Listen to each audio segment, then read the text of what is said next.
Hi friends, ഇന്ന് ഞാൻ ഗരം മസാലയുടെ റെസിപ്പിയുമായിട്ടാണ് നിങ്ങളുടെ മുമ്പിൽ വന്നിരിക്കുന്നത്. ഈ വീഡിയോയിൽ ഞാൻ 2 തരത്തിൽ ഗരം മസാല ഉണ്ടാക്കി കാണിക്കുന്നുണ്ട്. ഒന്ന് നമ്മൾ സാധാരണ മട്ടൻ ബിരിയാണി, തമിഴ്നാട് സ്റ്റൈൽ ബിരിയാണി വെക്കുന്നതിലേക്കുള്ള ഗരം മസാലയാണ്. പിന്നൊന്ന് നമ്മൾ ദം ബിരിയാണി കറികൾക്കും ഫിഷ് പൊരിക്കണതിൽ ഞാൻ പറഞ്ഞിരുന്നു സ്പെഷ്യൽ ഗരം മസാല റെസിപ്പി കാണിക്കാമെന്ന്.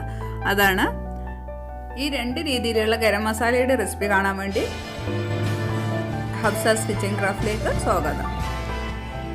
ഞാൻ ആദ്യം തമിഴ്നാട് സ്റ്റൈൽ ബിരിയാണി ഉണ്ടാക്കാനുള്ള ഗരം മസാലയുടെ റെസിപ്പിയാണ് കാണിക്കുന്നത്.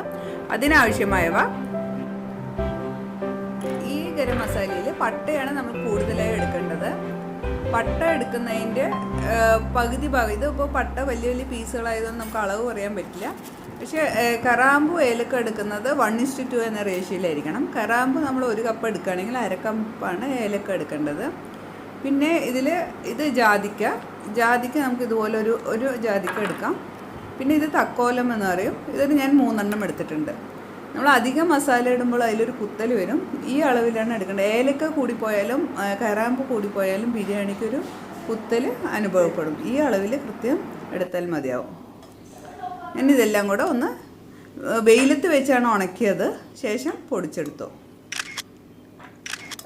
നമുക്ക് വേണമെങ്കിൽ ചീനച്ചട്ടിയിലിട്ടൊന്ന് വറുത്തെടുക്കാം. ഞാനിത് നല്ല വെയിലുള്ളതുകൊണ്ട് നല്ല വെയിലത്ത് വെച്ച് ഉണക്കി പൊടിച്ചതാണ്.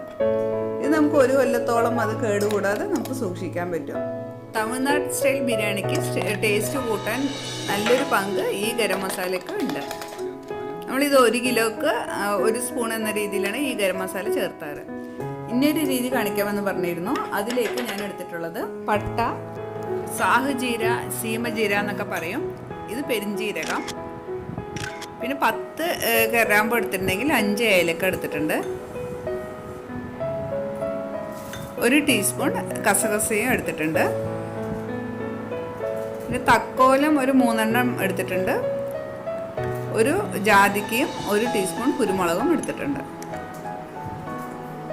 ഇതിലേക്ക് നമ്മൾ പെരിഞ്ജീരകവും പട്ടയും സമ അളവിലെടുക്കും. ബാക്കിയെല്ലാം നമുക്ക് 1 ടീസ്പൂൺ അളവിൽ എടുത്താൽ മതിയാവും.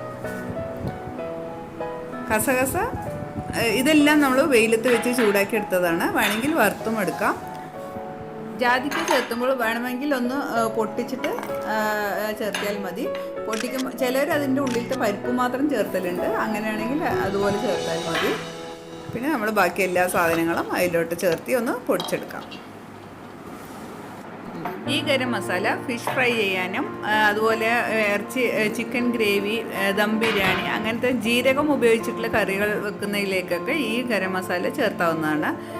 ഇത് ആ രീതിയിലുള്ള കറികൾക്കൊക്കെ ടേസ്റ്റ് കൂട്ടാൻ സഹായിക്കും. ഞാൻ ഈ വീഡിയോ ചെയ്തത് സബ്സ്ക്രൈബേഴ്സിൻ്റെ റിക്വസ്റ്റ് പ്രകാരമാണ്.